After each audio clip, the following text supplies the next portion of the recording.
हे दोस्तों, इस वीडियो में हम आपको मुंबई के टॉप 10 माफिया डॉन के बारे में बताने वाले हैं। दोस्तों, आपको बता दें कि इसमें से ज़्यादातर डॉन को या तो मुंबई पुलिस ने गिरफ्तार करके सलाखों के पीछे डाल दिया है या फिर ये डॉन मुंबई पुलिस द्वारा किए गए एनकाउंटर में मारे जा चुके हैं। जो डॉन अभी भी फरार है, मुंबई पुलिस उन्हें पकड़ने में जुटी हुई है। दोस्तों, अगर आपको लगता है कि इस लिस्ट में किसी का नाम छूट गया तो आप हमें कमेंट करके ज़रूर बताएं। हम जब कभी भी इस वीडियो का पार्ट 2 बनाएंगे तो आपके द्वारा कमेंट किए गए नामों को जरूर शामिल करेंगे।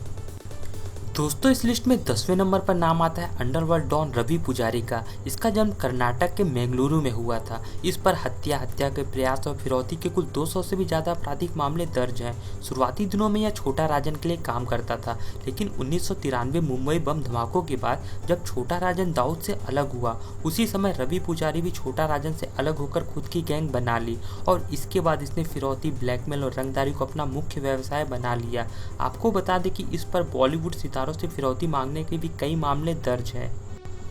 दोस्तों, इसके बाद लिस्ट में 9वें नंबर पर नाम आता है टाइगर मेमन का। आपको बता दें कि 1993 मुंबई बम धमाकों में इसकी मुख्य भूमिका थी। सालों से इंटरपोल तथा सीबीआई इसकी तलाश में जुटी हुई है, लेकिन दोनों के ही पास सिवाय इसकी एक तस्वीर के अलावा कुछ भी नहीं है। आपको बता दें कि जब वर्ष 2015 में इसके छोटे भाई याकूब मेमन को 1993 मुंबई ब्लास्ट के आरोप में फांसी दी गई थी, तो इसने अपने भाई की फांसी का बदला लेने के लिए पुलिस को धमकी भी दी थी। खुफिया एजेंसियों के सूत्रों के मुताबिक वर्तमान में यह पाकिस्तान के कराची में आईएसआई की सरपरस्ती में रह रहा है। यह अपना ज़्यादातर समय दुबई और पाकिस्तान में बिताता है। दोस्तों, इसके बाद लिस्ट में 8वें नंबर पर नाम आता है छोटा राजन का। इसका जन्म 1968 में मुंबई के चेंबूर की तिलक नगर बस्ती में हुआ था। महज 10 साल की उम्र में ही इसने टिकट ब्लैक करना शुरू कर दिया था। शुरुआती दिनों में यह बड़ा राजन के लिए काम करता था, लेकिन बड़ा राजन की मौत के बाद यह गैंग का मुखिया बन गया।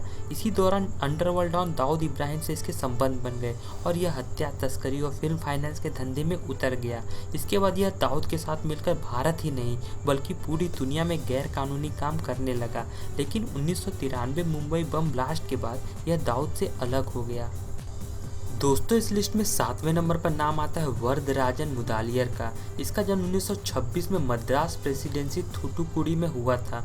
यह छोटे मोटे काम कर तंग आ चुका था और इसी वजह से ज़्यादा पैसा कमाने की चाह में यह 34 साल की उम्र में अपना घर छोड़कर मुंबई आ गया। मुंबई आने के बाद इसे कोई अच्छा काम नहीं मिला। इसी वजह से यह वीटीसी स्टेशन पर एक कूली के रूप में काम करने लगा और इसकी किस्मत का तारा यहीं से चमका जब इसकी मुलाकात एक शराब तस्कर से हुई। देखते ही देखते यह अवैध शराब तस्करी के धंधे का बादशाह बन गया और मुंबई के लोग इसे वर्दा भाई के नाम से जानने लगे। दोस्तों, इसके बाद इस लिस्ट में 6वें नंबर पर नाम आता है अबू सलेम का। इसका जन्म 1968 में आजमगढ़ जिले के सरायमीर गांव के एक निम्न मध्यम वर्गीय परिवार में हुआ था। इसके पिता पेशे से वकील थे, किंतु बचपन में ही पिता की सड़क दुर्घटना में मृत्यु हो जाने के बाद घर संभालने की जिम्मेदारी अबू सलेम के कंधों पर आ गई और वह मैकेनिक का काम करने लगा। हालांकि इसी बीच इंटरमीडिएट की पढ़ाई पूरी करने के बाद इसने अपना घर छोड़ दिया और दोबारा कभी लौट कर नहीं आया। घर से भागने के बाद पहले इसने दिल्ली का रुख किया और कुछ समय वहां टैक्सी चलाने के बाद यह मुंबई चला गया। आपको बता दें कि मुंबई जाने के बाद इसने कई छोटे मोटे काम किए और इसके बाद यह रियल इस्टेट ब्रोकर के तौर पर काम करने लगा। रियल इस्टेट ब्रोकर बनने के दौरान ही मुंबई में माफिया लोगों से इसकी पहचान हुई और यह जुर्म की दुनिया में उतर गया। आपको बता दें कि एक समय यह दाऊद इब्राहिम का निकट सहयोगी था और इसे दाऊद का दाहिना हाथ भी माना जाता था। 1990 में दाऊद ने डी कंपनी की देखरेख का काम अबू सलेम को सौंप दिया और इसके बाद अबू सलेम दाऊद के इशारे पर फिल्मी सितारों और कारोबारियों से जबरन वसूली का काम शुरू कर दिया। इसने दुबई में अपना एक बिजनेस भी शुरू किया था जिसे किंग ऑफ कार ट्रेडिंग का नाम दिया गया था।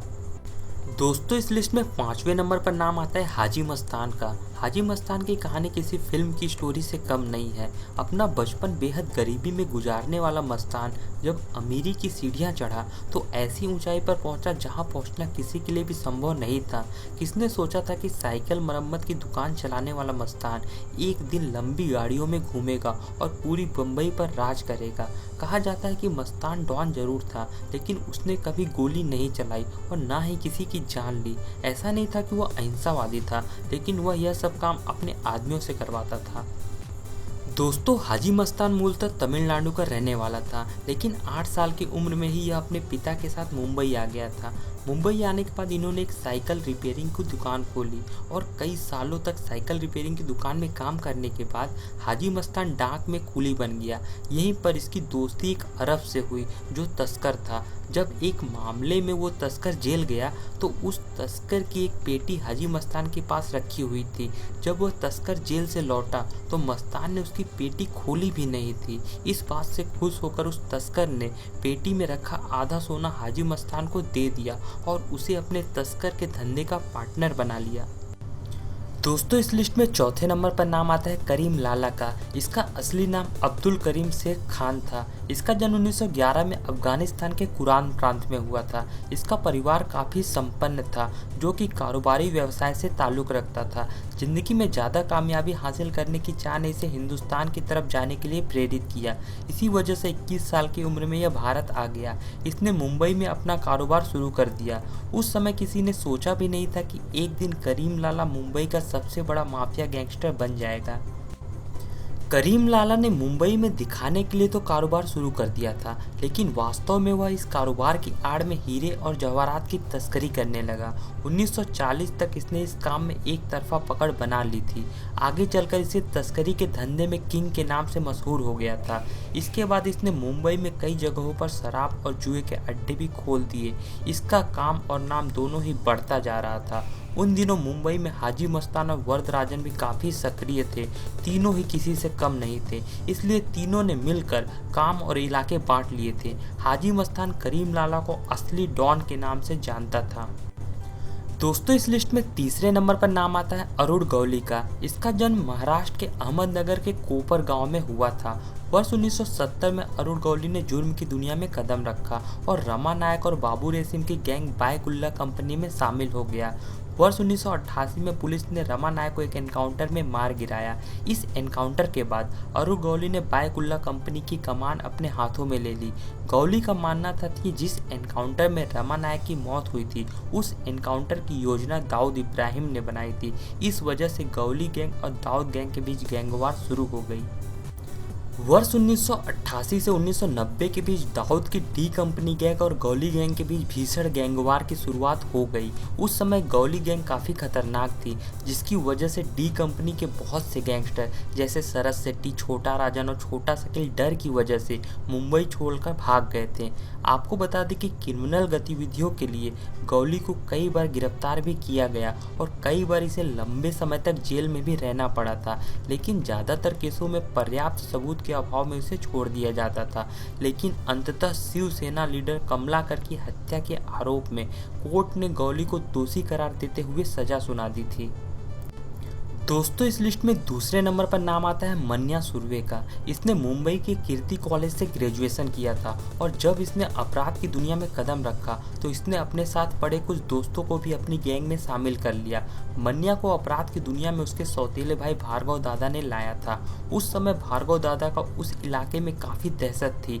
मन्या सुर्वे ने भार्गव दादा के साथ मिलकर 1969 में किसी डांडेकर का मर्डर कर दिया था। इस कत्ल के आरोप में मन्या सुर्वे को गिरफ्तार कर लिया गया और इसी केस में उसे आजीवन कारावास की सजा सुनाई गई थी। सजा के बाद मन्या सुर्वे को मुंबई के बजाय पुणे की जेल में रखा गया था, लेकिन सजा दिए जाने से मन्या सुर्वे सुधरने की बजाय और ज़्यादा खूंखार हो गया। जेल में बंद डॉन सुहास भटकर के छोकरों को पीटने और मारने लगा। इससे जेल प्रशासन उससे परेशान होकर उसे वहां से निकालकर रत्नागिरी जेल में शिफ्ट कर दिया। नाराज मन्या सुर्वे ने वहां भूख हड़ताल कर दिया और तबीयत बिगड़ने पर उसे एक सरकारी अस्पताल में भर्ती कराया गया, जहां वह मौका मिलते ही फरार हो गया। वहां से फरार होने के बाद मन्या सुर्वे मुंबई आ गया और नए सिरे से गैंग का निर्माण किया और सैकड़ों वारदातों को अंजाम दिया। दोस्तों इस लिस्ट में पहले नंबर पर नाम आता है मुंबई बम ब्लास्ट के मास्टरमाइंड दाऊद इब्राहिम का। इसका जन्म 1955 में महाराष्ट्र के रत्नागिरी में हुआ था। इसका रियल नेम शेख दाऊद इब्राहिम कसकर है। इसके पिता मुंबई में हवलदार थे। स्कूल के दिनों में बुरी संगति में पढ़कर इसने चोरी, डकैती और तस्करी करना शुरू कर दिया, जिससे परेशान होकर इसके घर वालों ने इसकी शादी करा दी, लेकिन यह फिर भी नहीं सुधरा और जुर्म की दुनिया में आगे बढ़ता चला गया। उन दिनों मुंबई में underworld don Karim Lala gang gang का राज हुआ करता था। दाऊद भी इस गैंग में शामिल हो गया और कई वारदातों को अंजाम दिया। आपको बता दें कि 80 के दशक में चोरी और तस्करी करने वाला दाऊद जुर्म की दुनिया का बड़ा नाम बन गया था और इसी के साथ वह फिल्म, फाइनेंस और सट्टेबाजी का काम भी करने लगा था। इसी दौरान इसकी मुलाकात छोटा राजन से हुई और दोनों मिलकर भारत ही नहीं बल्कि भारत के बाहर भी अपने धंधों को फैला दिया। मुंबई और दुबई के बीच इनके गुनाहों की तूती बोलने लगी। इसी दौरान 1993 मुंबई ब्लास्ट के बाद दाऊद और छोटा राजन अलग हो गए। दोनों ने भारत छोड़ दिया। भारत छोड़ने के बाद दाऊद पाकिस्तान में रहकर वहीं से भारत के खिलाफ साजिश रचना शुरू कर दिया। भारतीय खुफिया एजेंसियां लगातार दाऊद को पकड़ने में जुटी हुई हैं। दोस्तों, तो ये थे मुंबई के टॉप 10 डॉन। अगर आपको लगता है कि इस लिस्ट में किसी का नाम छूट गया है तो आप हमें कमेंट करके ज़रूर बताएं। हम जब कभी भी इस वीडियो का पार्ट 2 बनाएंगे तो आपके द्वारा कमेंट किए गए नामों को ज़रूर शामिल करेंगे। दोस्तों, अगली वीडियो आप किस पर चाहते हो वो भी नीचे कमेंट करके बताएं। ये वीडियो अगर आपको अच्छी लगी हो तो लाइक और शेयर ज़रूर करें। इसी तरह की और वीडियो के लिए हमारे चैनल को सब्सक्राइब करें। मिलते हैं अगली वीडियो में, तब तक के लिए धन्यवाद।